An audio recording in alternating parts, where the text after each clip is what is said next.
datangnya kesulitan setiap kali kita melakukan kesalahan dan pelanggaran. Ma asabaka min hasanatin faminallah, kebaikan yang kamu terima dari Allah. Wa ma asabaka min sayyi'atin famin nafsik, adapun keburukan yang menimpa kamu sebetulnya kembali kepada perbuatan kamu. Tapi dengan rahmat Allah, Allah namakan ini ujian.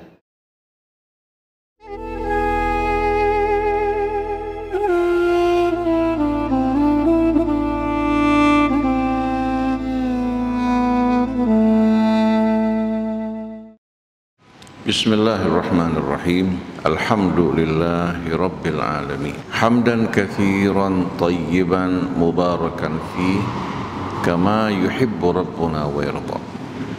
Allahumma salli wa sallim wa barik ala abdika wa rasulika sayyidina wa nabiyyina Muhammadin wa alihi wa sahbihi wa sallim. Alhamdulillah, pagi hari ini kita dapat kembali melanjutkan kajian kita di bawah naungan kedua, bertepatan dengan hari pertama atau kedua dari bulan Ramadan. Semoga Allah Subhanahu wa ta'ala menerima amal kita semua, mengampuni dosa kesalahan kita, melimpahkan rahmat, berkah dan ampunannya atas kita semua, kedua orang tua kita, demikian pula seluruh kaum muslimin dan muslimat, amin ya rabbal alamin. Para jamaah sekalian, pada hari ini insya Allah kita akan mengkaji bersama-sama Suratul Nahl. Sebelum kita mulai, perlu kita ingatkan betapa pentingnya kita semua untuk dapat memahami Al-Quran. Bukan hanya membacanya, tapi memahaminya. Disebabkan karena kebanyakan kaum muslimin tidak memahami Al-Quran, maka dengan mudah mereka dipecah belah. Dengan mudah juga keraguan-raguan masuk ke dalam hati mereka.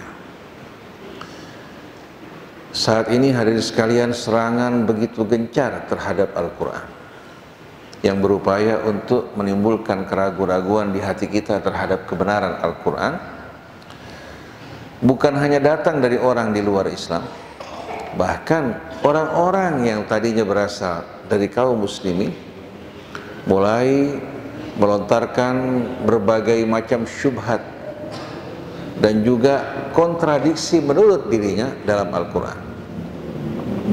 Kalau yang dikritik hadis Rasulullah SAW, kita bisa mengatakan bahwa riwayat ini merupakan riwayat yang tidak benar, tidak sesuai dengan Quran maupun akal atau ilmu pengetahuan.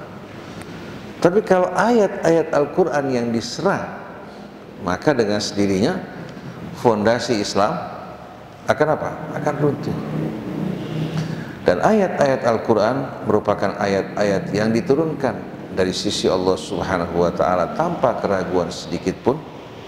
Kebenaran-kebenarannya, kebenaran-kebenaran yang tak dapat dipungkiri bagi mereka-mereka yang beriman, yang berakal, yang berfikir dan mau merenungkan ayat-ayat Al-Quran.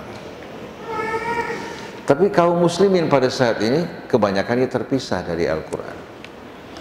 Mereka sibuk dengan kajian-kajian fikih, fokus untuk berbicara mengenai perbedaan dan pertentangannya, tidak membuat mereka berakal, tidak membuat mereka maju, tidak membuat mereka mampu untuk bersaing dengan bangsa-bangsa yang lain. Malah hari demi hari mereka semakin terpuruk. Kemarin kalau tidak salah, seorang tokoh pimpinan organisasi Islam yang cukup besar mengatakan bahwa interpretasi kita terhadap Al-Quran bisa berubah tergantung perkembangan zaman. Oleh karena itu kata kafir, non-muslim sudah tidak relevan lagi untuk saat ini, demi menjaga kerukunan beragama.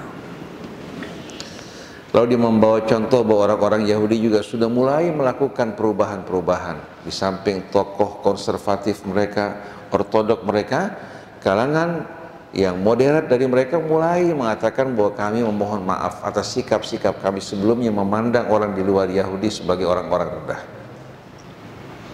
Ini merupakan ajakan yang disampaikan oleh seorang tokoh muslim yang menjadi pemimpin organisasi Islam. Lalu kita bertanya, bagaimana ayat-ayat Quran yang dengan tegas mengatakan qul ya ayyuhal kafirun la a'budu ma ta'budun wala antum abiduna ma a'bud wala ana abidum ma abattum wala antum abiduna ma a'bud lakum dinukum waliyadin. Apakah harus dihilangkan?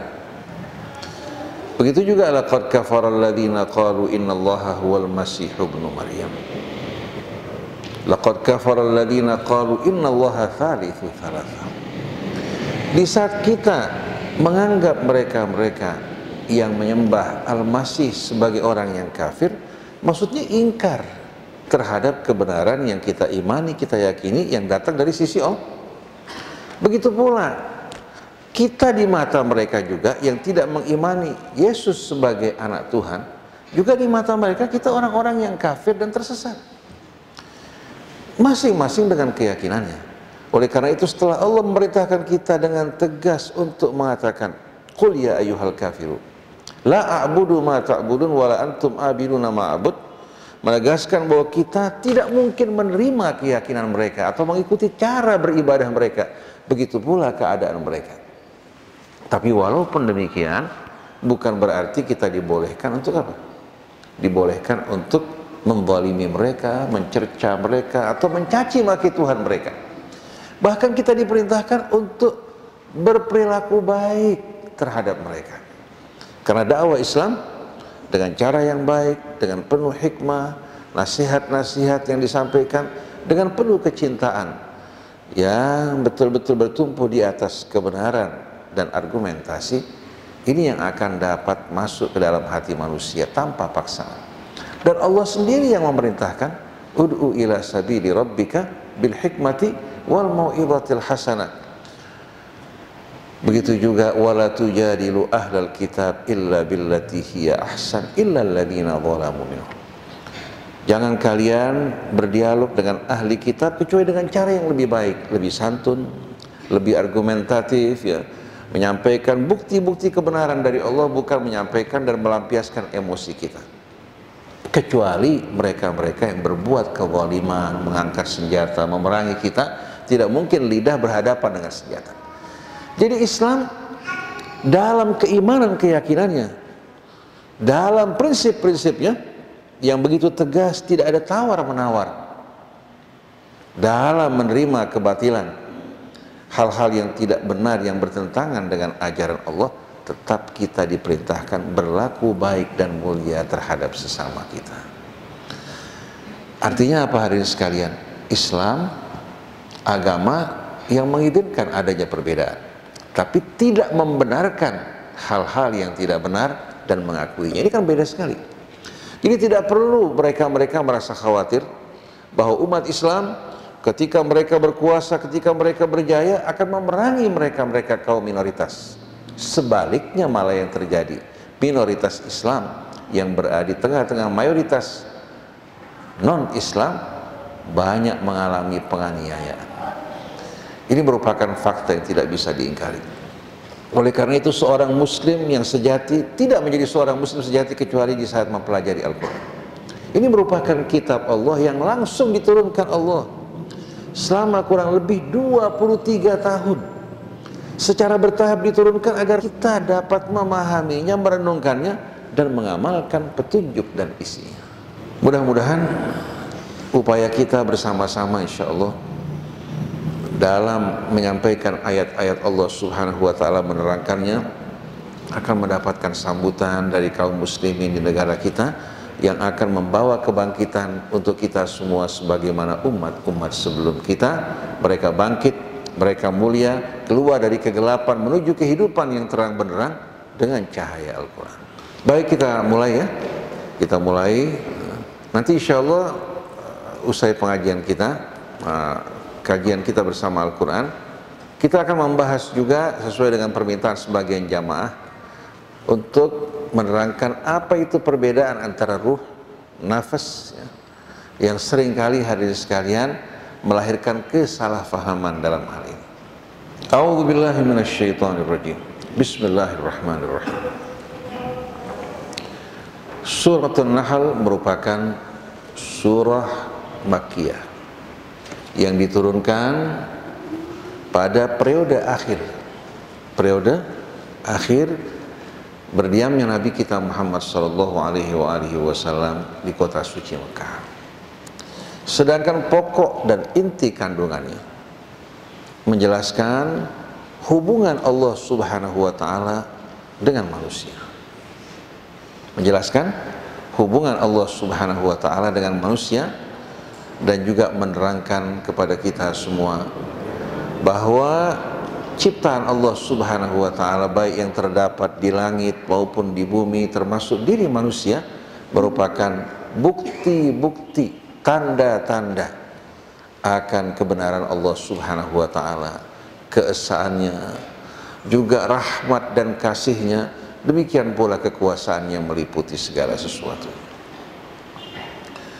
Allah Subhanahu wa taala mengajak kita untuk menerima kebenaran bukan dengan paksaan tapi dengan pemahaman.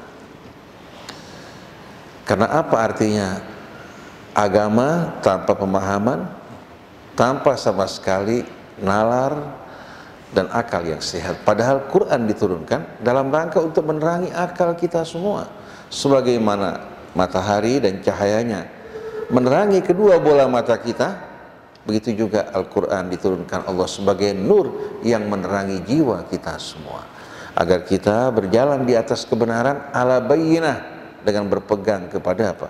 Dalil dan argumentasi yang tidak meragukan.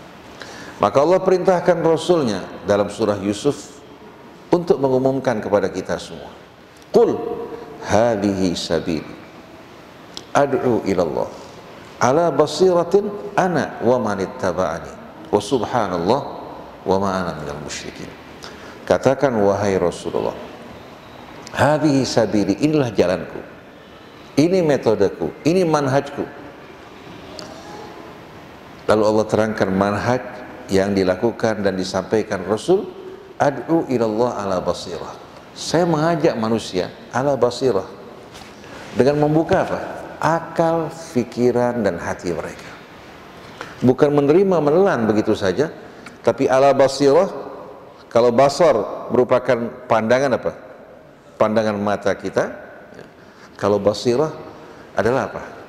Adalah hati dan akal kita, di mana Allah menginginkan kita menerima kebenaran dengan pemahaman dan kesadaran, bukan dengan paksaan atau ikut-ikutan.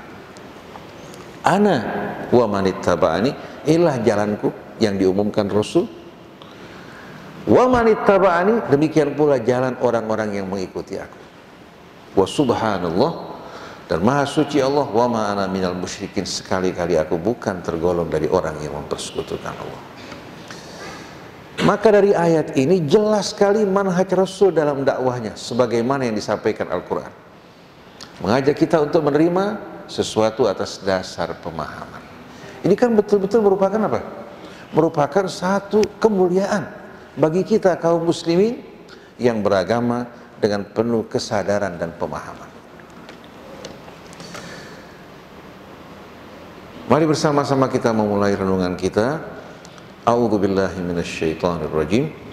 Bismillahirrahmanirrahim. Dengan nama Allah yang Maha Pemurah lagi Maha Penyayang. Semoga kajian kita senantiasa teriring dengan rahmat Allah Subhanahu wa taala, membantu kita untuk dapat memahami dan juga mengamalkan petunjuk dan isinya sebagaimana yang dikehendaki Allah. Ata amrullah fala tastajilu, subhanahu wa ta'ala amma yusyrikun. Ata amrullah, perintah Allah Subhanahu wa ta'ala, ketentuannya pasti kedatangannya tanpa diragukan sedikit pun. Ata amrullah, pasti datang ketetapan Allah Subhanahu wa ta'ala dan perintahnya. Fala tasta'jilu, maka janganlah kalian meminta untuk disegerakan. Kita tahu hari ini sekalian bahwa apa yang Allah sampaikan ini belum datang pada saat itu. Tapi Allah gunakan kata kerja dalam bentuk past tense, kata kerja untuk menjelaskan masa lampau. Mengapa hadirin sekalian? Karena keterangan waktu bagi Allah Subhanahu wa taala tidak berlaku. Waktu berlaku untuk kita, yang lalu, yang kini, yang akan datang. Tapi bagi Allah yang ilmunya meliputi segala sesuatu, maka ketentuan waktu tidak berlaku bagi Allah sebagaimana berlakunya bagi kita. Allah gunakan kata kerja yang menerangkan masa lampau karena kepastian datangnya yang tidak meragukan. Ata amrullah, ketetapan dan perintah Allah pasti kedatangannya. Maka janganlah kalian memohon untuk disegerakan kehadirannya. Subhanahu wa ta'ala amma yusyrikun, maha suci Allah, maha tinggi Allah dari segala apa yang mereka persekutukan. Yunazzilul malaikata birruhi min amrihi ala man yasha'u min ibadih an anziru annahu la ilaha illa ana fattaqun. Allah Subhanahu wa ta'ala menurunkan malaikatnya dengan membawa ruh, maksudnya wahyu dari sisinya. Wahyu dinamakan ruh karena dengan wahyu Allah Subhanahu wa ta'ala menghidupkan jiwa-jiwa manusia. Ala man yasha'u min ibadi, kepada siapa yang Allah kehendaki dari hambanya. An anziru annahu la ilaha illa ana fattaqun, dengan pesan berikanlah peringatan bahwasannya tiada Tuhan kecuali hanyalah aku, fattaqun, bertakwalah kalian kepadaku.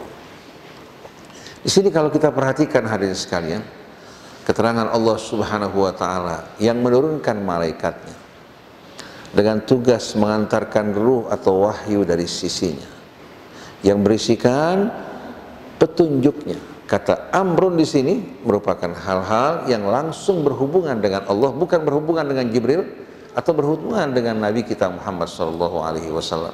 Maka Allah tegaskan semua yang terdapat dalam ayat Al-Quran min amrihi, berhubungan dengan Allah.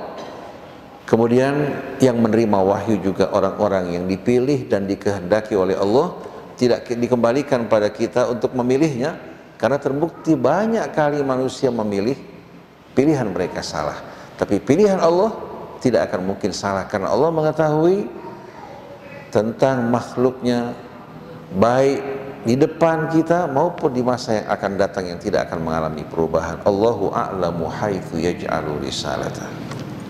Dan mereka semuanya menerima pesan dari Allah untuk memberikan peringatan bahwa tiada Tuhan kecuali hanyalah aku dan bertakwalah kepadaku. Coba renungkan hadirin sekalian, apakah yang dilakukan oleh para malaikat atas perintah Allah merupakan pekerjaan yang sia-sia? Main-main dan tidak serius. Ternyata hadirin sekalian, apa yang Allah Subhanahu wa ta'ala sampaikan kepada para rasulnya disikapi oleh sebahagian manusia dengan sikap yang tidak serius. Ajaran Allah, petunjuk Allah Subhanahu wa ta'ala yang begitu tegas, mereka fahami dengan cara mereka sesuai dengan kondisi budaya maupun kemajuan zaman. Nah, ini jelas-jelasan betul-betul menunjukkan bahwa apa yang mereka inginkan bukan lagi agama Allah, tapi merupakan apa? Merupakan sesuatu yang kembali kepada budaya, tradisi ya, dari setiap tempat maupun setiap daerah. Maka tak heran lahirlah yang dinamakan Islam Nusantara, yang seharusnya kita mengislamkan Nusantara, tapi mereka menginginkan menusantarakan Islam. Akhirnya setiap daerah punya apa? Punya Islam yang berbeda. Dan ini bukan lagi berserah diri kepada Allah, tapi kita menyesuaikan agama Allah dengan hawa nafsu kita dan budaya kita. Nah, kalau kita perhatikan kata ruh di sini, yang menunjuk kepada wahyu. Juga dalam ayat yang lain menunjuk kepada pembawa wahyu, yaitu Jibril. Yauma yaqumur ruhu wal malaikatu saffa. Nazala bihi ruhul qudusi. Ruhul qudusi. Nazala bihi ruhul qudus ala qalbika. Ruh Kudus membawa wahyu ya, dan mengirimkannya ke dalam hati kamu dari sisi Tuhan. Begitu juga firman Allah yang menunjukkan ruh kepada Al-Quran. Wa kadzalika auhayna ilaika ruhan min amrina. Demikianlah kami telah mewahyukan kepadamu ruh dari sisi kami. Kira-kira kata ruh ini menunjuk kepada apa? Menunjuk kepada hal-hal yang baik, bukan? Menunjuk kepada hal yang baik, mulia kan? Begitu juga kata yang lain yang berasal dari akar kata yang sama. Wa amma in kana minal muqarrabina farauhun wa raihanun wa jannatu na'im. Allah gambarkan kehidupan surga itu merupakan rauhun wa raihan. Dan kata rih dalam bahasa Arab yang berarti angin, sebetulnya asal ya itu waw. Tapi karena sebelumnya kasrah, maka wawnya dirubah menjadi apa? Menjadi ya. Kata rih berarti apa? Angin kan? Berarti angin. Kita lihat kata-kata ini hadirin sekalian. Kalau kita perhatikan, tidak ada satu pun yang menunjukkan arti negatif. Oleh karena itu orang yang mengatakan roh jahat, ya, itu merupakan hal yang sama sekali tidak sesuai dengan apa yang diterangkan Al-Quran. Berbeda dengan kata an-nafs. An-nafsu ya, yang mengikuti petunjuk Allah merupakan an-nafsu thayyibah al-mutmainnah. Tapi nafsu yang mengikuti ajakan syaitan ya, yang tidak mengikuti bimbingan dan petunjuk Allah Subhanahu wa taala dikatakan sebagai nafsu apa? An-nafsul ammarah bisu. Wa ma ubarri'u nafsi innan nafsa la ammaratun bisu illa ma rahima rabbi. Nabi Yusuf mengatakan bahwa saya tidak kuasa untuk mensucikan atau membersihkan diri saya, jiwa saya, kecuali dengan rahmat Tuhanku, maksudnya mengikuti petunjuk Tuhanku. Inna rabbi ghafurur rahim, sesungguhnya Tuhanku maha pengampun lagi maha penyayang. Kata nafsu digunakan dalam Al-Quran kebanyakannya menunjuk kepada jiwa, sedangkan ruh dalam Al-Quran menunjukkan kepada apa? Kepada arti nyawa yang memberikan kehidupan bagi tubuh maupun jiwa. Sedangkan jiwa ini atau an-nafs, dialah hadirin sekalian merupakan pusat kendali yang kelak akan berdiri di hadapan Allah mempertanggungjawabkan amal perbuatan yang telah dikehendaki dan ditentukan. Allah SWT berfirman memanggil jiwa-jiwa yang mulia, ya ayyatuhan nafsul mutmainnah irji'i ila rabbiki radiyatan mardiyah. Kemudian juga Allah jelaskan bagaimana di saat jiwa mengendalikan tubuh untuk berbuat kebaikan, dia akan mencicipi kebaikan yang dilakukan laha ma kasabat. Sebaliknya perbuatan buruknya akan kembali juga kepadanya. Wa 'alaiha maktasabat. Yauma tajidu kullu nafsin ma 'amilat muhbara. Ketika setiap jiwa akan menjumpai semua yang diperbuat akan hadir di hadapannya. Allah tidak berbicara mengenai fisik yang merupakan pakaian bagi jiwa kita, tapi Allah berbicara mengenai jiwa yang bertanggung jawab atas semua pilihan dan perbuatan yang dilakukan. Nah, jiwa ini bisa dikatakan jiwa yang baik, jiwa yang buruk. Tapi kalau berkaitan dengan apa? Berkaitan dengan ruh, ruh ini merupakan rahasia Allah Subhanahu wa taala. Allah hanya menerangkan sebahagian ciri-cirinya tapi tidak menerangkan kepada hakikatnya. Hingga Allah berfirman, wa yas'alunaka 'anir ruh qulir ruhu min amri rabbi wa ma utitu minal ilmi illa qalila. Mereka bertanya padamu tentang ruh, katakan bahwa ini urusan Tuhanku, kalian tidak diberikan pengetahuan oleh Allah kecuali amat sedikit sekali. Sewaktu ruh ada dalam diri kita, kehidupan terasa dan terlihat. Sewaktu ruh meninggalkan kita, manusia dari kehidupan berubah menjadi makhluk yang mati, termasuk bukan hanya tubuhnya tapi juga jiwanya. Tapi berbeda dengan jiwa.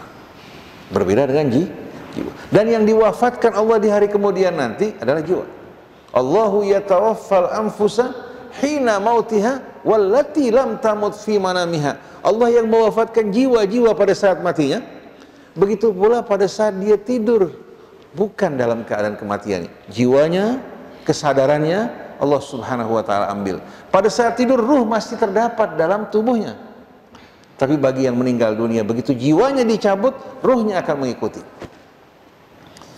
Jadi keterangan Al-Quran bagi kita semua menerangkan bahwa sebetulnya ya, yang diajak bicara oleh Allah, yang bertanggung jawab sebagai mukallaf ya, adalah jiwa kita. Sedangkan ruh, dialah yang membawa kehidupan bagi kita dengan izin Allah. Nah, rahasia ruh tidak ada yang mengetahui, jangankan manusia biasa, demikian pula Nabi kita dan para Nabi, tak ada satupun dari mereka yang mengetahui hakikat ruh yang sebenarnya. Nah, Al-Quran salah satu namanya adalah Ar-Ruh, karena dengan Al-Quran Allah menghidupkan jiwa-jiwa manusia dari kematiannya. Allah menerangi jiwanya, menunjukkan jalannya, dan Allah Subhanahu wa ta'ala dengan Al-Quran menyembuhkan berbagai macam penyakit yang terdapat dalam jiwanya, yang dapat merusak dan menyelewengkan dirinya. Nah, kembali, ata amrullahi fala tastajilu, pasti dan telah datang ketentuan Allah Subhanahu wa ta'ala, maka jangan sekali-kali kalian memohon untuk disegerakannya. Subhanahu wa ta'ala amma yusyrikun, maha suci Allah, maha tinggi Allah dari segala apa yang mereka persekutukan. Yunazzilul malaikata birruhi min amrihi ala man yasha'u min ibadih. Allah menurunkan dan mengutus para malaikatnya untuk mengantarkan wahyu yang merupakan ruh yang membawa kehidupan bagi mereka-mereka yang beriman,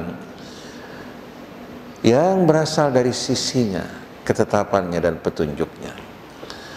Ala man yasha'u min ibadi, atas sebahagian hamba yang Allah kehendaki, an andiru annahu la ilaha illa ana fattaqun, dengan pesan berikanlah peringatan bahwasannya tiada Tuhan melainkan hanyalah aku.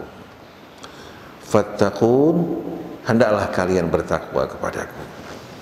Nah, setelah itu Allah mulai memaparkan ayat-ayat kebesaran dan keagungan yang membuktikan kebenaran dari pernyataan Allah. Khalaqas samawati wal arda bil haqq, dialah yang telah menciptakan langit dan bumi bil haqq, dengan kebenaran, bukan dalam rangka bermain-main, tapi dengan tujuan kebenaran yang tidak meragukan sedikit pun. Ta'ala amma yusyrikun, maha tinggi Allah dari segala apa yang mereka persekutukan. Yang mereka persekutukan bersama Allah adalah makhluk-makhluk yang diciptakan Allah. Khalaqal insana min nutfatin fa idza huwa khasimun mubin. Lalu Allah menceritakan pada kita keadaan manusia yang betul-betul amat menjijikkan. Allah Subhanahu wa ta'ala telah menciptakan makhluk yang bernama insan, yang diberikan kemuliaan atas kebanyakan makhluk-makhluk yang lain. Fa idza huwa khasimun mubin, bukan membuat dirinya bersyukur, yang terjadi dia menjadi seorang pembangkang yang amat nyata, seorang penentang yang amat nyata. Kira-kira layak tidak Allah memberikan dia kemuliaan, kenikmatan yang tak terhingga, memberikan dia akal, kemudian merubah dari keadaan yang rendah, Allah Subhanahu wa ta'ala menjadikan dia sebagai makhluk yang betul-betul berakal dan sempurna. Padahal diciptakan dari asal usul yang begitu rendah sebagaimana yang kita ketahui dan diketahui oleh setiap manusia, tapi sikapnya terhadap Allah menjadi pembangkang, penentang, pembantah yang amat nyata. Wal an'ama khalaqaha, dan hewan-hewan ternak yang Allah ciptakan. Untuk siapa hadirin sekalian? Lakum fiha dif'un, kalian mendapatkan kehangatan dari hewan-hewan ternak tersebut. Dari susu yang kalian minum memberikan kehangatan, dari daging yang kalian konsumsi memberikan juga kehangatan. Begitu pula dari kulit-kulit hewan ternak tersebut kalian membuat kemah-kemah kalian, juga selimut-selimut kalian, juga pakaian yang kalian gunakan pada musim dingin. Wa manafi'u, dan berbagai macam manfaat yang kalian dapatkan dari hewan-hewan ternak. Wa minha ta'kulun, dan dari daging-daging hewan tersebut kalian makan. Ini sebahagian nikmat yang Allah berikan untuk kita. Walakum fiha jamalun hina turihuna wa hina tasrahun, dan bagi kalian pada hewan-hewan tersebut keindahan dan pesona yang amat menarik pada saat kalian menggiringnya di waktu sore kembali ke kandang-kandangnya. Demikian pula pada saat kalian melepaskan hewan-hewan tersebut digembala untuk memakan makanan mereka. Pemandangan yang amat indah kalau seandainya seorang menyaksikan bagaimana hadirin sekalian di daerah peternakan mereka menyaksikan hewan-hewan yang kembali ke kandang mereka di waktu sore sebelum terbenam matahari. Begitu pula pada saat dilepas untuk digembala. Pemandangan yang amat indah di samping apa? Di samping kenikmatan-kenikmatan yang lain yang kita rasakan. Wa tahmilu athqalakum ila baladin lam takunu balighihi illa bisyiqqil anfus. Dan hewan-hewan ternak tadi di samping fungsi yang tadi telah disebutkan, dia juga mengangkut beban-beban kalian yang berat menuju ke negeri yang kalian tidak mungkin akan capai melainkan dengan susah payah. Dahulu kala hadirin sekalian, kendaraan yang mereka tunggangi pada masa-masa terdahulu menggunakan onta, menggunakan kuda. Dari Mekah, dari Madinah mereka menuju ke Syam, menuju ke Habasyah. Bahkan pada masa Balqis, pada masa Sulaiman, perjalanan hadirin sekalian dari Yaman menuju ke Yerusalem. Bahkan kita kenal juga hadirin sekalian jalur sutra yang menghubungkan juga wilayah Jazirah Arabia menuju kemana? Menuju sampai hadirin sekalian ke daerah Cina yang paling dalam. Dan masuknya Islam juga ke negeri kita merupakan apa? Merupakan bahagian dari perjalanan mereka. Di samping mereka berniaga, mereka juga menyampaikan pesan-pesan Allah Subhanahu wa ta'ala dan dakwah. Mereka melakukan semua ini tidak menggunakan pesawat atau kapal-kapal laut pada masa kini, tapi mereka menggunakan kendaraan-kendaraan seperti kuda dan onta yang menempuh perjalanan yang jauh. Ini merupakan sebahagian dari nikmat yang Allah berikan. Inna rabbakum la ra'ufur rahim.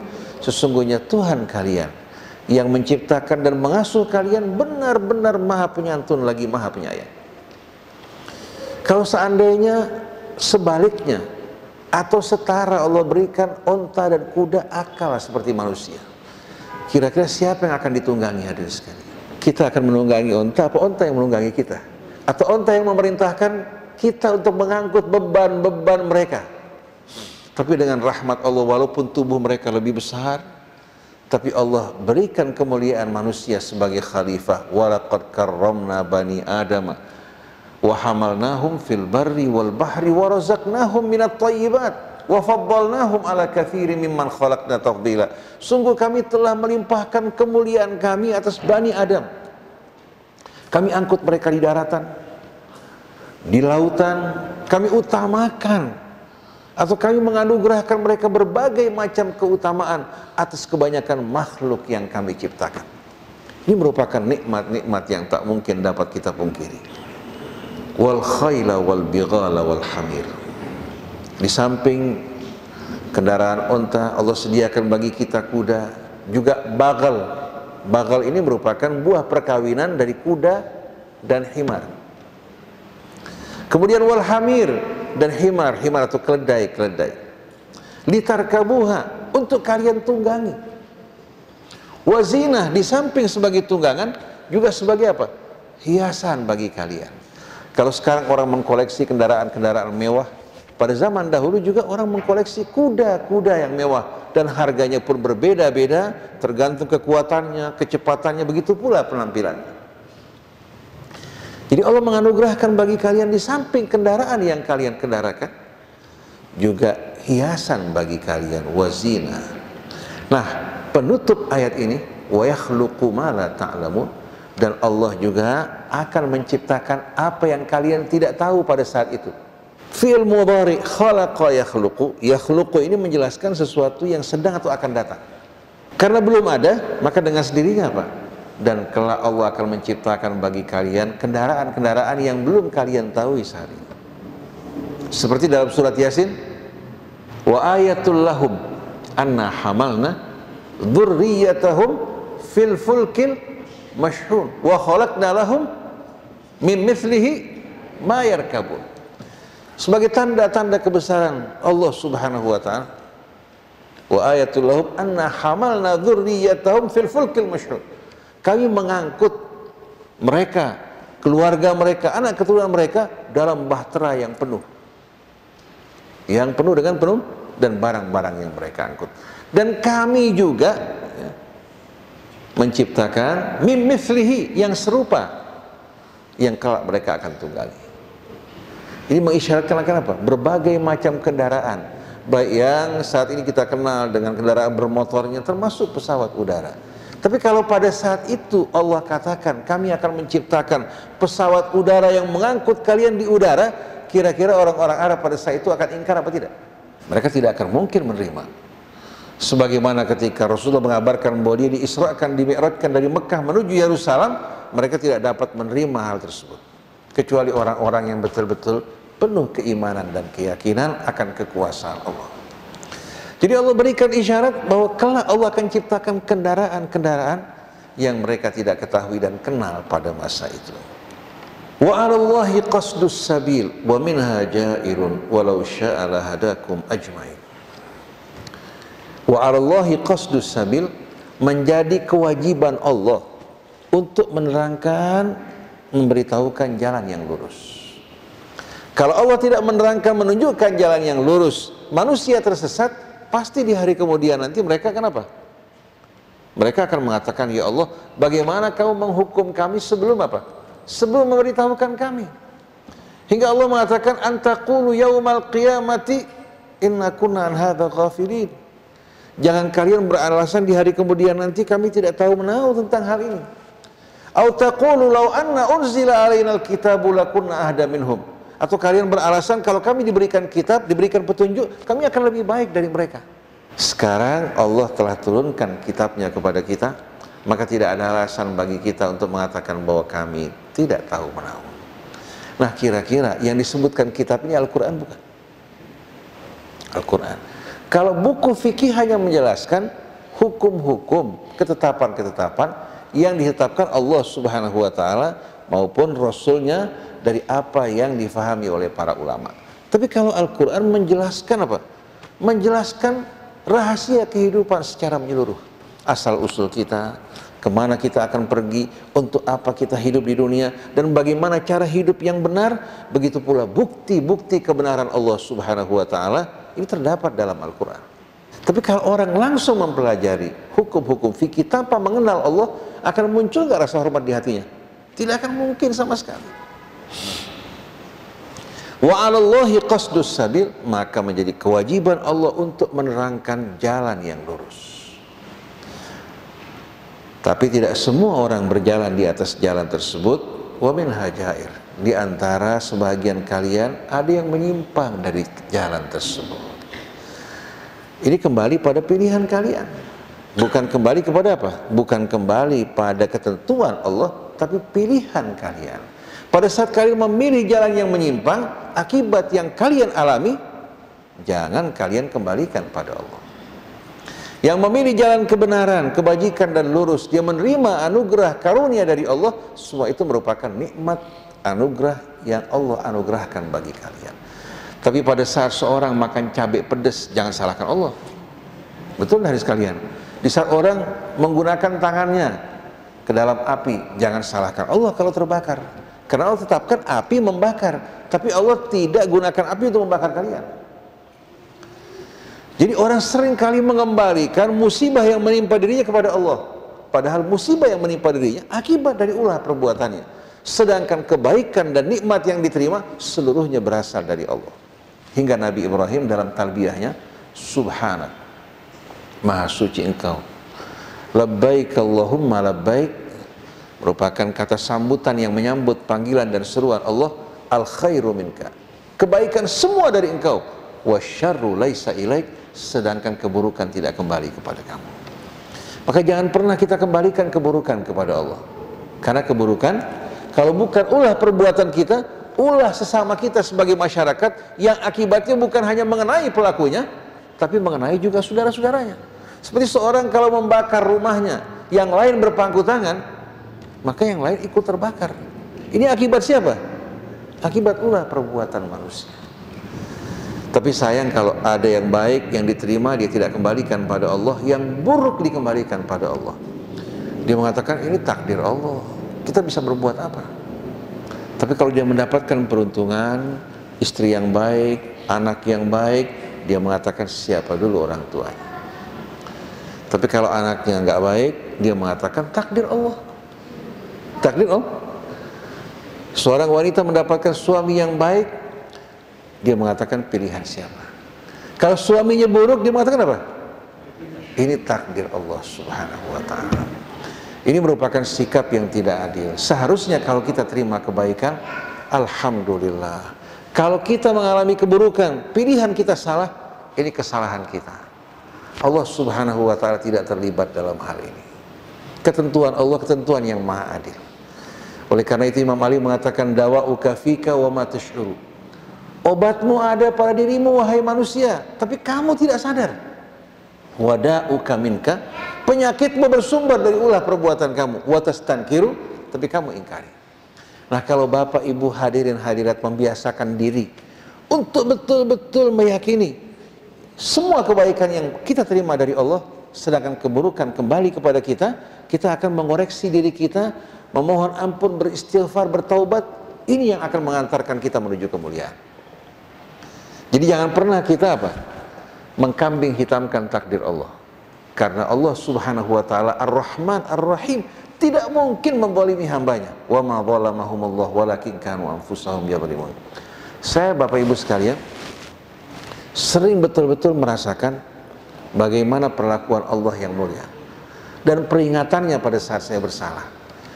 Kalau kita sedang taat, dekat dengan Allah, mengaji, berzikir, melakukan kebaikan, Allah berikan kita betul-betul ketenangan, kebahagiaan, bahkan menghadapi guncangan tidak sedikit pun merasa takut. Tapi begitu kita lengah, begitu kita lupa kepada Allah, pada saat itu mulai kegelisahan, keresahan, ketakutan menghantui kita. Selama kurang lebih COVID ya 2 tahun lebih, pertama datang saya punya hati bergelisah. Kebetulan pada saat itu kita dalam keadaan lalai. Saya merasakan pada saat itu lalai. Allah kasih subhanallah, begitu kita kembali kepada Allah, kita mulai mengaji, banyak bertafakur, merenung, berbuat kebaikan, langsung pada saat itu juga kegelisahan, ketakutan menghadapi COVID hilang sama sekali. Allah berikan kemudahan dalam seluruh perjalanan tanpa kesulitan sedikit pun. Datangnya kesulitan setiap kali kita melakukan kesalahan dan pelanggaran. Ma asabaka min hasanatin faminallah, kebaikan yang kamu terima dari Allah. Wa ma asabaka min sayyi'atin famin nafsik, adapun keburukan yang menimpa kamu sebetulnya kembali kepada perbuatan kamu.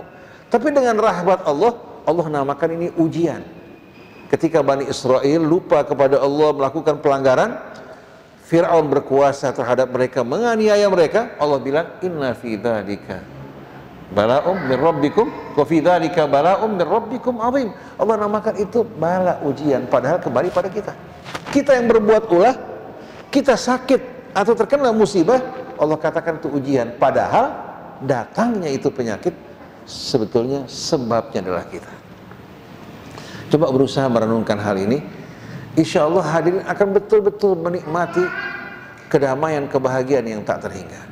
Dan selalu kita berbuat salah, akan berupaya mengoreksi diri kita, memperbaikinya, hingga kita kembali ke jalan yang Allah Subhanahu wa ta'ala tunjukkan. Wa 'alallahi qasdus sabili wa minha jairun walau syaa lahadakum ajmain, dan menjadi kewajiban Allah untuk menunjukkan jalan yang lurus, menunjukkan kebenaran dan penjelasan yang sejelas-jelasnya. Wa minha jair, tapi di antara kalian ada yang menyimpang dari jalan tersebut. Walau syaa lahadakum ajmain, bila Allah kehendaki dengan kekuasaannya, tanpa kalian harus berusaha dan berjuang, Allah kuasa memberikan hidayah kepada kalian. Tapi mengingat kita sebagai khalifah yang diberikan pilihan dan kehendak oleh Allah Ta'ala, demikian pula kebebasan pada ranah pilihan kita, maka kita bertanggung jawab atas amal kita. Tapi kalau Allah kehendaki, Allah bisa menjadikan semua manusia seperti malaikat yang tidak bermaksiat kepada Allah. Tapi bila Allah lakukan hal ini, surga dan neraka tutup.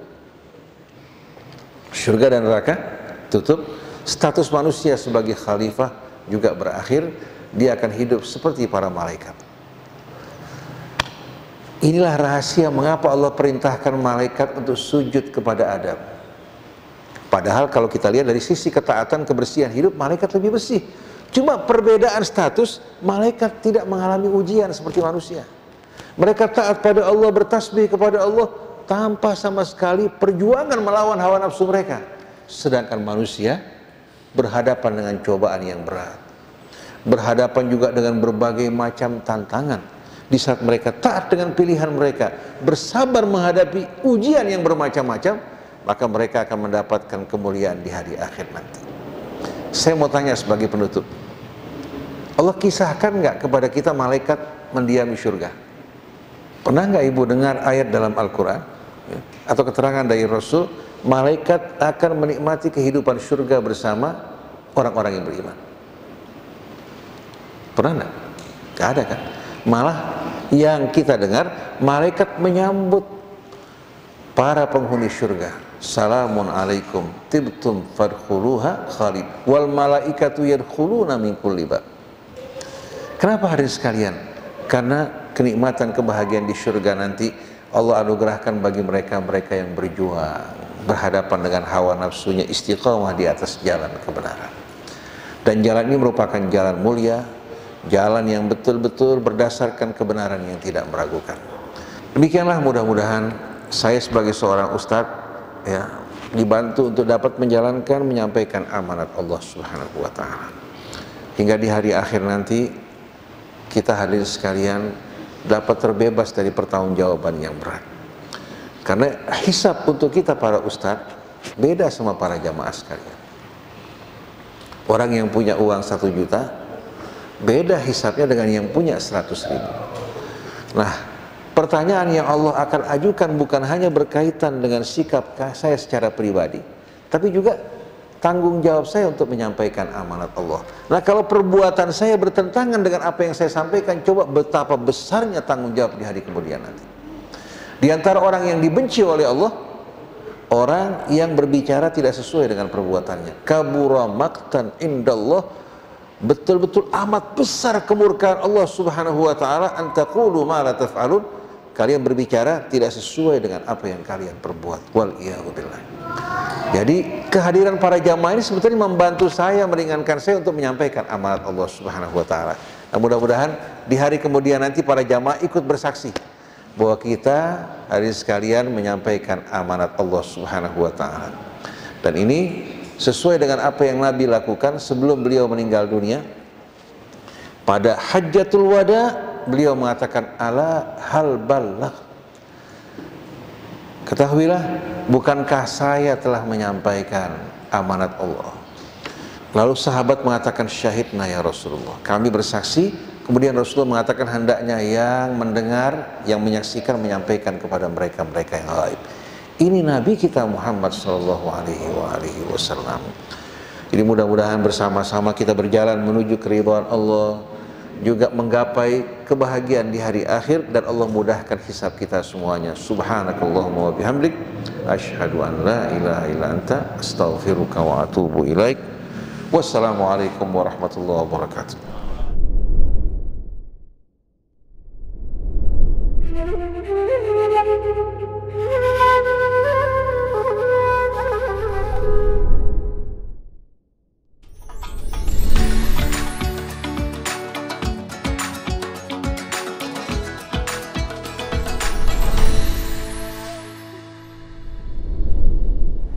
Sebetulnya orang-orang musyrik zaman dahulu kala, di antara penyimpangan penyesatan mereka ketika mengatakan bahwa malaikat adalah putri-putri Allah.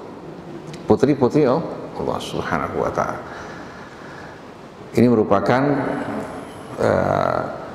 ucapan yang mereka ucapkan ketika menjawab atau menandingi ucapan orang-orang Nasrani yang mengatakan bahwa Yesus adalah anak Allah. Tapi anehnya, bangsa Arab menisbatkan kepada Allah Subhanahu wa ta'ala anak-anak wanita, tapi untuk mereka memilih anak laki-laki. Hingga Allah mengatakan, alakumudz dzakaru wa lahul untha, kalian pilih anak laki-laki, tapi untuk Allah kalian berikan apa? Anak wanita. Tilka idzan qismatun dhiza, ini merupakan pembahagian yang enggak adil. Tapi dari ayat-ayat ketika berbicara mengenai nafas dan lain sebagainya, sebetulnya menunjukkan Allah Subhanahu wa Ta'ala memperlakukan hambanya yang pria dan wanita dengan perlakuan yang mulia dan baik.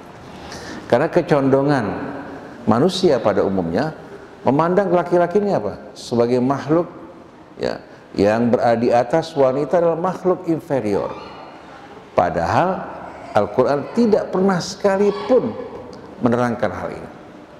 Ketika Allah berfirman ar-rijalu qawwamuna 'alan nisa, bukan menunjukkan arti laki-laki apa? Berkuasa menindas kaum wanita, tapi qawwam yang artinya mengayomi, melindungi ya, kaum wanita, mengingat pria secara fisik, begitu pula jiwanya disesuaikan dengan perannya sebagai seorang yang menjadi pemimpin. Nah, wanita juga dengan peran dan potensi tidak kalah dengan kaum pria. Tanpa peran wanita, tidak mungkin kita kaum laki-laki akan lahir ke dunia ini. Dan lahirnya para pemimpin yang mulia karena pendidikan dari ibu-ibu mereka, dari wanita-wanita mereka.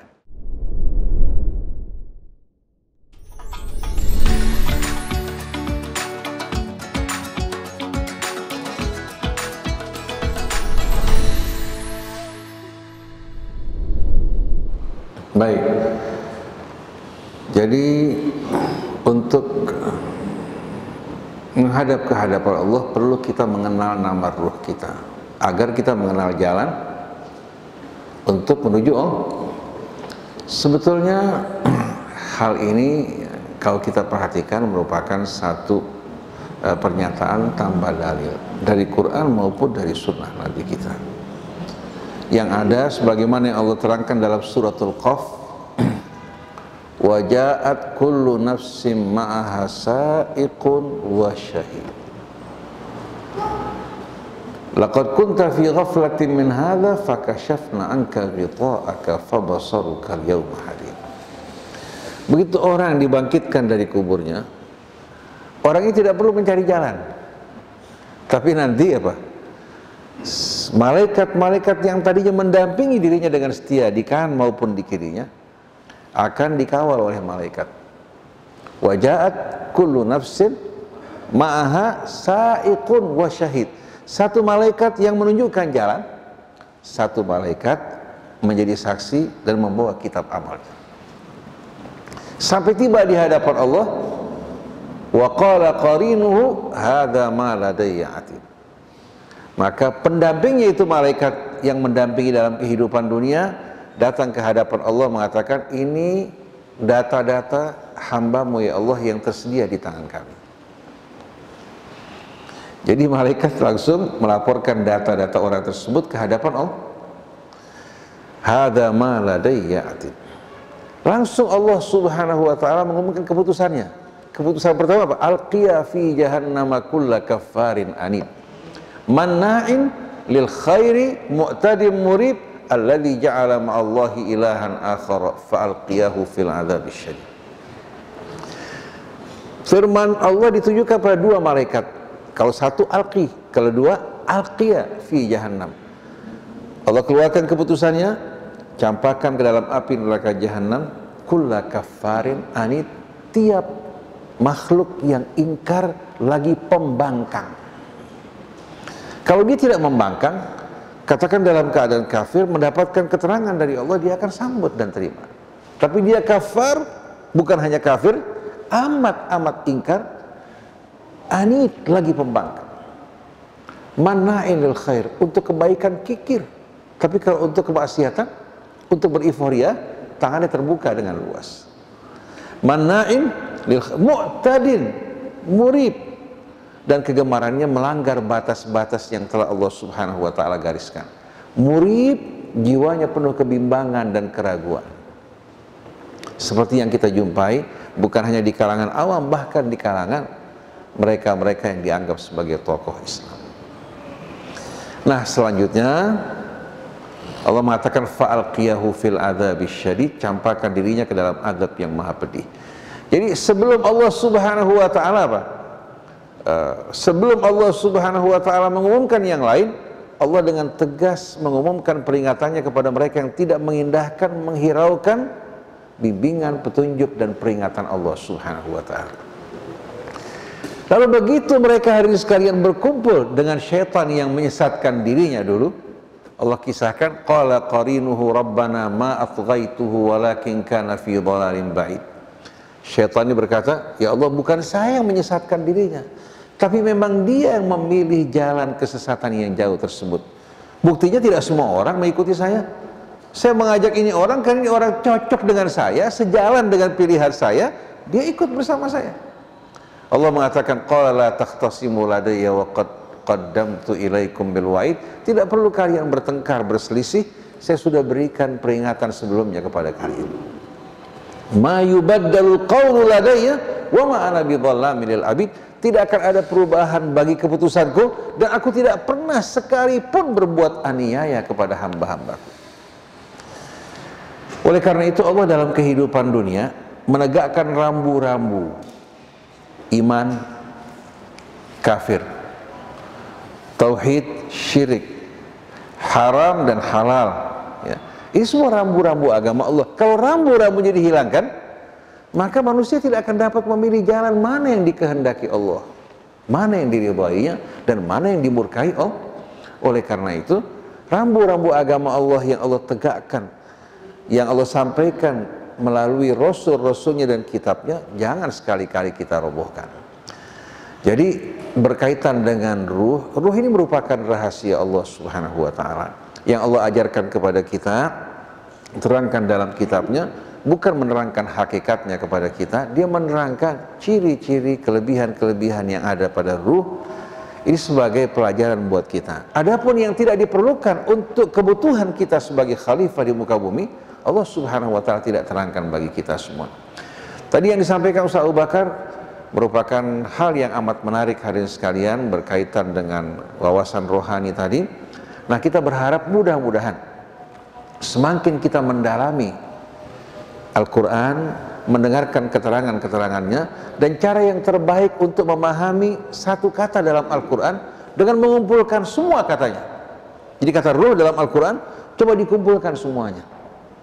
Setelah dikumpulkan, lalu kita berupaya untuk memahami dalam satu kesatuan. Karena Allah mengancam mereka yang memahami ayat Al-Quran sepotong-sepotong. Seperti firman Allah, kama anzalna alal muqtasimin alladzina ja'alul qur'ana idhi. Artinya Allah telah memberikan peringatan, ancaman kepada para muqtasimin. Itu orang yang suka memahami dan menafsirkan ayat Quran terpisah-pisah. Alladzina ja'alul qur'ana idhin, yang menjadikan Quran idhin, anggota ya, yang terpisah-pisah, bukan dalam satu kesatuan. Akhirnya melahirkan pemahaman yang salah. Begitu pula kita selama ini memahami tentang takdir karena tidak memahami dari Al-Quran. Mengumpulkan semua kata yang berhubungan dengan takdir akan melahirkan pemahaman yang komprehensif yang tidak akan mungkin menimbulkan kebimbangan, keraguan dalam kita. Dan insya Allah nanti Ustaz Hamzah dan lain-lainnya juga kita akan berupaya untuk ya, bagaimana mengembalikan para jamaah ke dalam Al-Quran. Setiap kata yang kita akan uraikan, kita akan upayakan untuk betul-betul dikembalikan kepada rekan-rekannya dalam ayat-ayat yang lain. Sebagai contoh, orang memahami kata al-ghaib dalam Al-Quran. Kalau terpisah-pisah, maknanya akan betul apa? Akan berada dalam keadaan tidak seperti itu. Kalau kita kumpulkan semua kata yang apa? Yang berada dalam Al-Quran yang berkaitan dengan kata ghaib, kita akan dapat memahami Al-Quran secara menyeluruh. Begitu juga sebagai contoh, kata insan. Kalau kita ingin memahami apa itu perbedaan antara insan dan bashar, kita kumpulkan semua ayat yang berisikan kata insan, kita akan memahami hakikat makna insan dengan jelas. Begitu juga kata bashar, begitu juga kata nas. Jadi alangkah baiknya kita membiasakan diri kita, para ikhwan, para akhwat sekalian, untuk dapat berhubungan dengan Al-Quran. Dan yakinlah, tiap orang yang di hatinya ada keinginan untuk mempelajari Al-Quran, Allah akan mudahkan. Allah akan mudahkan bagi kita semuanya. Jadi jangan Bapak Ibu mengatakan bahwa saya tidak menguasai bahasa Arab dengan benar. Ibu membaca ayat-ayat Al-Quran melalui terjemahan. Yang tidak faham bertanya pada orang-orang yang faham, Allah akan berikan cahaya dan nur.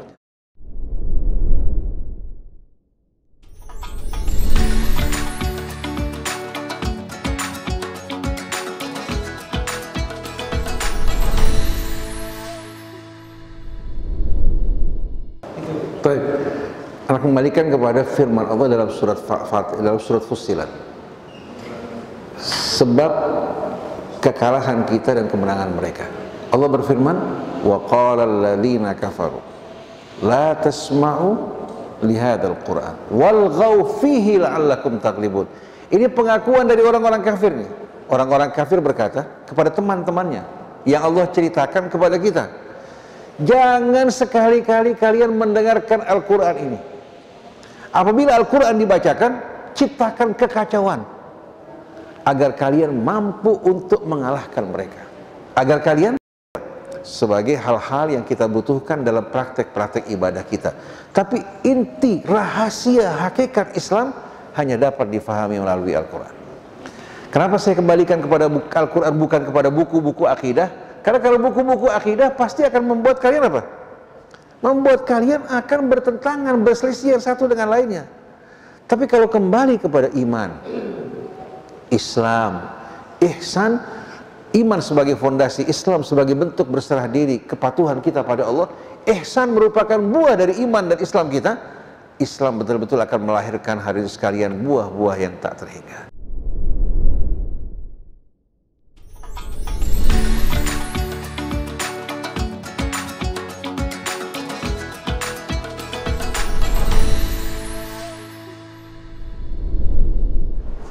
Ruh sebagaimana yang digambarkan Allah membawa kehidupan bagi kita, dan Al-Quran juga dinamakan dengan nama ruh, dan Jibril juga yang membawa apa? Wahyu dinamakan apa?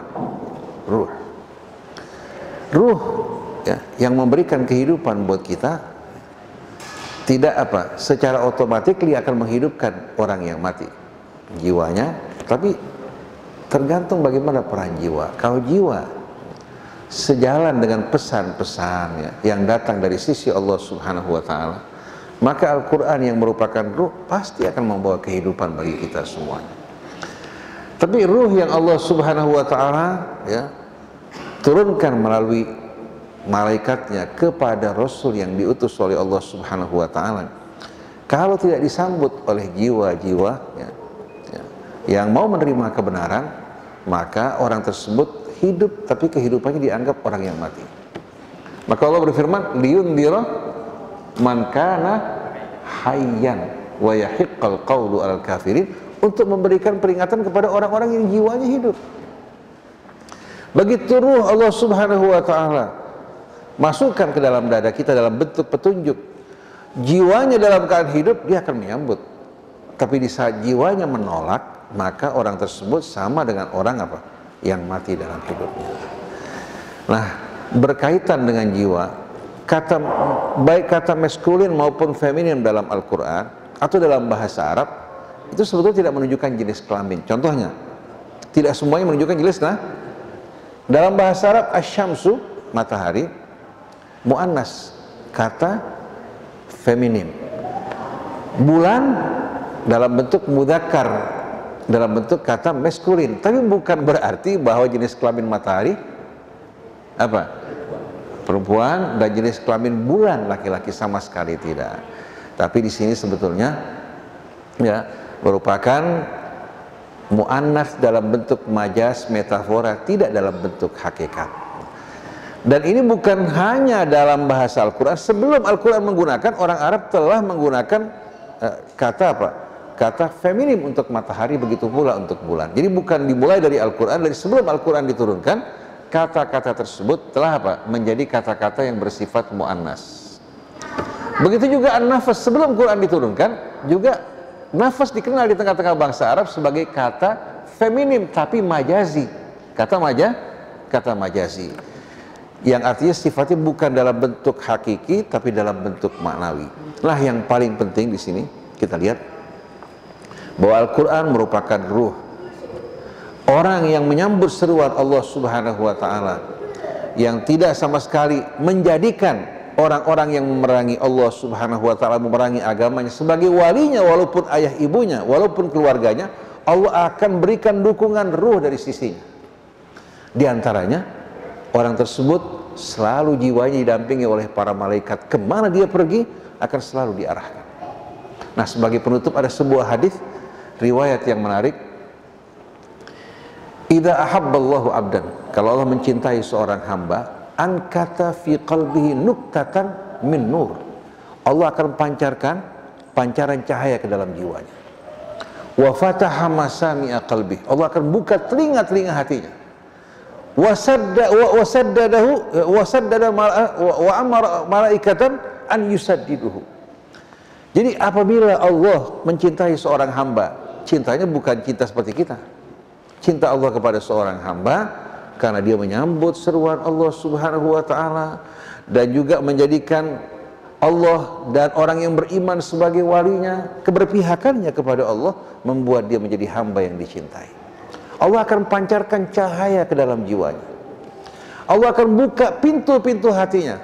Kemudian Allah akan kawal dirinya, wa wakkala bihi malakan yusaddiduhu, kemana dia pergi akan dikawal oleh malaikat.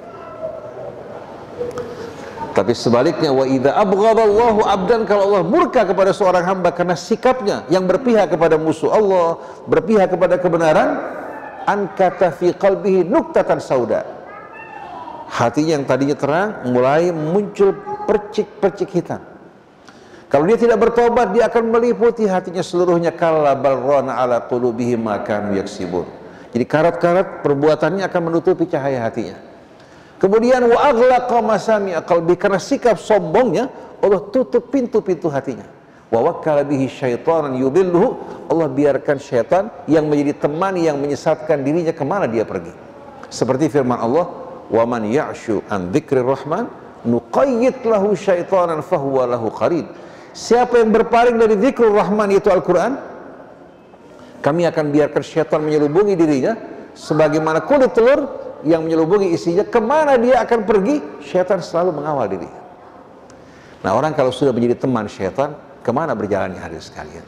Tapi kalau para jamaah menjadi orang-orang yang dikasihi oleh Allah, dikawal oleh para malaikatnya, pintu-pintu hati terbuka untuk menerima kebenaran, berarti orang-orang yang betul-betul beruntung. Jadi ruh yang Allah turunkan bergantung bagaimana jiwa kita. Begitu kita membuka diri kepada kebenaran, tidak menyombongkan diri, maka kehidupan kita kehidupan yang betul-betul berbeda dengan kehidupan mereka yang menutup diri untuk kebenaran.